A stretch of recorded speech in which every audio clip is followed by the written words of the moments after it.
Assalamualaikum warahmatullahi wabarakatuh. Sahabat SPD Channel, apa kabar semuanya? Semoga kita ada dalam keadaan baik-baik saja ya.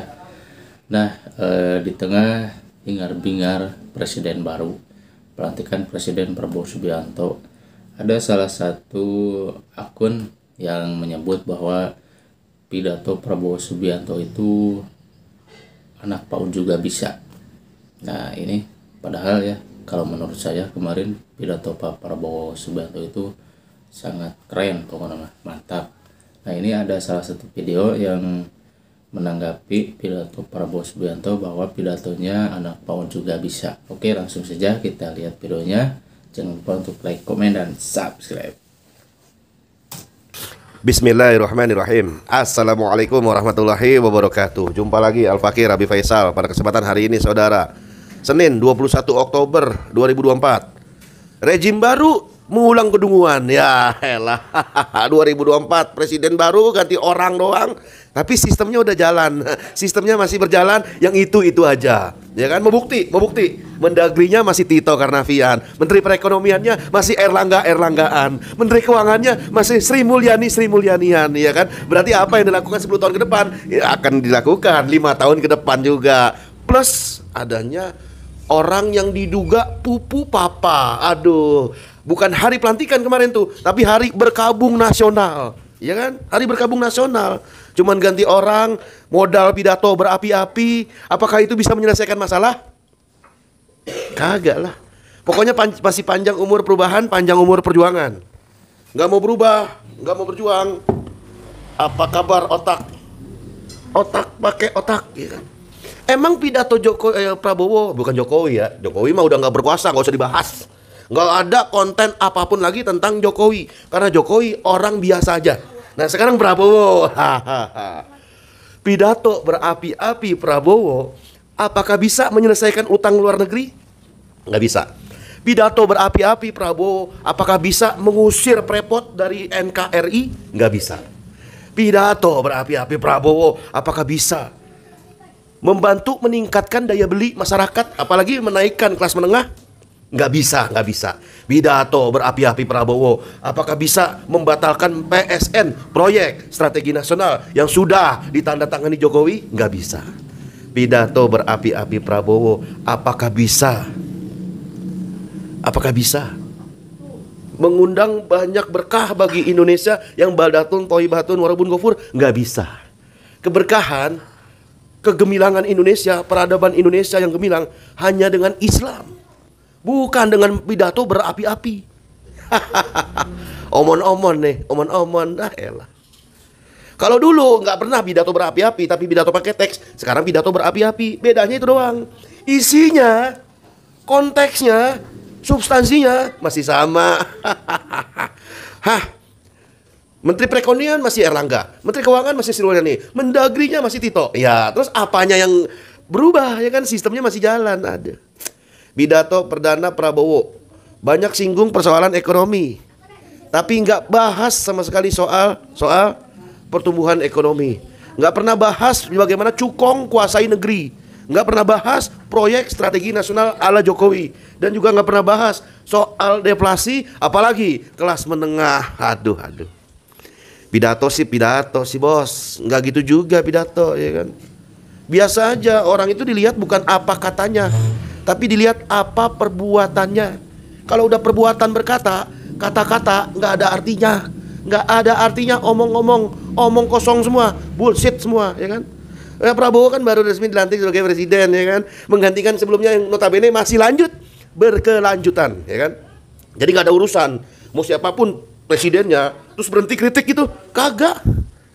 Kan Babe Haikal sendiri bilang oposisi sampai mampus, oposisi sampai mati, ya kan? Kalau udah ngomong gitu harusnya konsisten dengan apa yang diomongin. Nah, karakter Islam bukan oposisi, tapi menasehati, amar ma'ruf nahi mungkar. Kalau Islam itu karakternya oposisi, nanti ketika yang sekarang berkuasa udah nggak ada lagi, maka dia pasti akan menjadi pegang kekuasaan selanjutnya. Tapi nggak begitu. Nah, Prabowo resmi dilantik nih, ia menggantikan Jokowi sebagai RI 1. Prabowo hanya membahas persoalan ekonomi, khususnya soal miskin. Miskinan, kemiskinan. Pidato kayak gitu, anak PAUD juga bisa, anak TK juga bisa. Rakyat ini udah capek pidato berapi-api kayak gitu. Capek. Yang dibutuhin apa rakyat ini? Bukan mulutnya Prabowo, tapi tanda tangannya. Bagaimana kebijakan apapun yang pro kepada rakyat, pro kepada umat Islam, pro kepada masyarakat kecil, dan pro kepada wong cilik. Tanda tangannya, kebijakannya, bukan pidatonya, bukan omongannya. Begitu. Kalau juara pidato ini Prabowo pasti menang. Tapi kan persoalannya bukan soal pidato, persoalannya kebijakannya bener nggak berpihak kepada rakyat. Kalau toh menterinya masih itu juga, ya kan, nggak ada terobosan baru, yang adanya kelanjutan. Kita mungkin masih melihat sebagian saudara-saudara kita yang menghormati hasil kemerdekaan. Terlalu banyak saudara kita garis kemiskinan. Pret, ngomong doang, ya kan. Nah, selain membahas soal kemiskinan, Prabowo juga membahas beberapa topik ekonomi, swasembada energi, swasembada pangan. Perketek juga, swasembada pangan, swasembada energi. Tapi undang-undangnya yang ngatur soal energi dan soal pangan itu undang-undang Omnibus Law Cipta Kerja. Jadi omongan Prabowo sendiri udah dibatalkan dengan adanya undang-undang Omnibus Law Cipta Kerja dan undang-undang penanaman modal asing dan undang-undang revisi undang-undang minerba dan lain sebagainya macamnya. Swasembada pangan itu hasil. Nah, persoalan proses itu Prabowo nggak pernah bahas. Coba kalau dia bilang, saya akan bikin perpu, batalkan Omnibus Law Cipta Kerja. Nah, itu baru ngotak, baru masuk di akal, ya kan? Kalau udah membatalkan undang-undang Omnibus Law dan membatalkan undang-undang penanaman modal asing dan mengusir Freeport, Chevron, Exxon Mobil, ya kan, Shell, Conoco dan perusahaan-perusahaan asing dan perusahaan-perusahaan asing, itu baru top. Dengan sendirinya kemiskinan itu pasti akan turun dan rakyat otomatis akan sejahtera. Kalau proses daripada undang-undang yang berpihak kepada cukong, berpihak kepada kapitalis itu bisa dibatalkan oleh Prabowo. Kan disitulah letak otak. Itulah gunanya otak. Pidato, swasembada pangan. Tapi undang-undangnya Omnibus Law Cipta Kerja. Tapi prosesnya proses yang dinikmati oleh segelintir para cukong. Kan ngeri. Soal minyak goreng aja, coba lihat. Gak usah jauh-jauh, minyak goreng aja satu. Ya kan? Kurang berpihak kepada cukong apalagi, kurang berpihak kepada pemilik modal apalagi. Coba. Harga eceran jadi naik, hari ini ada penimbunan, ada mafia minyak goreng, ada kartel, ada monopoli, dan lain sebagainya macamnya. Itu kan bahaya nyata di depan mata yang harusnya dibahas oleh Prabowo gitu kan. Tapi dia cuma bahas persoalan hasil. Dia nggak bahas prosesnya. Nah, disinilah letak yang namanya mengulang kedunguan, ya kan? Mengulang apa? Kedunguan, begitu kan? Kedunguan yang terus berlanjut. Bahas kemiskinan, itu masalah hasil yang dibahas. Swasembada pangan, swasembada energi, dan lain sebagainya macam preketek-preketek lainnya. Sektor pangan, sektor energi, preketek-preketek lainnya. Tapi nggak pernah dibahas aturan apa yang nanti akan mensejahterakan rakyat, untuk rakyat supaya swasembada pangan. Nggak dibahas, ya kan? Pidato 1 jam isinya nggak ada sama sekali, boro-boro daging, isinya apa, jeroan semua. Prabowo juga menyinggung masih banyak kebocoran anggaran, dia menyentil para pejabat melakukan korupsi, nggak usah dibahas. Bahas aja gimana caranya KPK itu dibikin super body, kalau perlu KPK itu dibikin Superman, ya kan?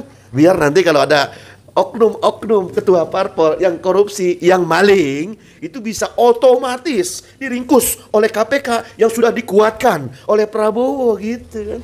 Bahasnya prosesnya KPK-nya gitu kan. Bukan bahas jangan ada korupsi, jangan ada korupsi. Ya kayak gitu ngomong sama rakyat atau ngomong sama anak PAUD. Jangan gini nak.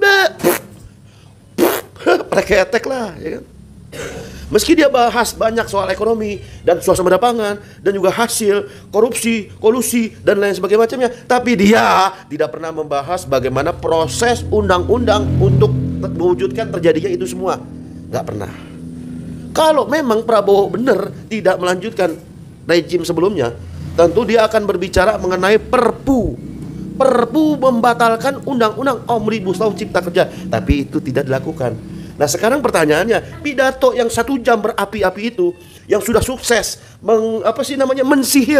mensihir orang-orang awam, pertanyaannya, itu pidato itu benar pidato atau pidato settingan? Atau pidato untuk menyenangkan rakyat yang notabene rakyat di belakangnya ditusuk juga, ya kan? Apakah begitu? Ngeri juga, ya kan? Sama aja 11-12. Yang jelas, Keadilan bukan milik Prabowo. Kesejahteraan bukan milik Prabowo dan undang-undang yang berpihak kepada cukong.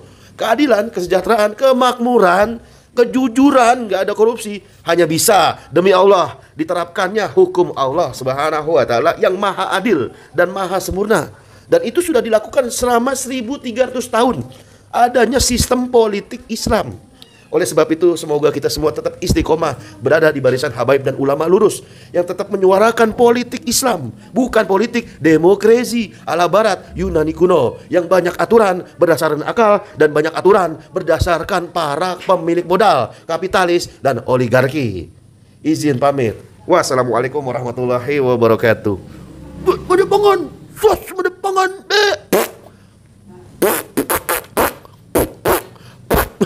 Swasta berdapangan, aturannya pakai apa coy? Pakai apa?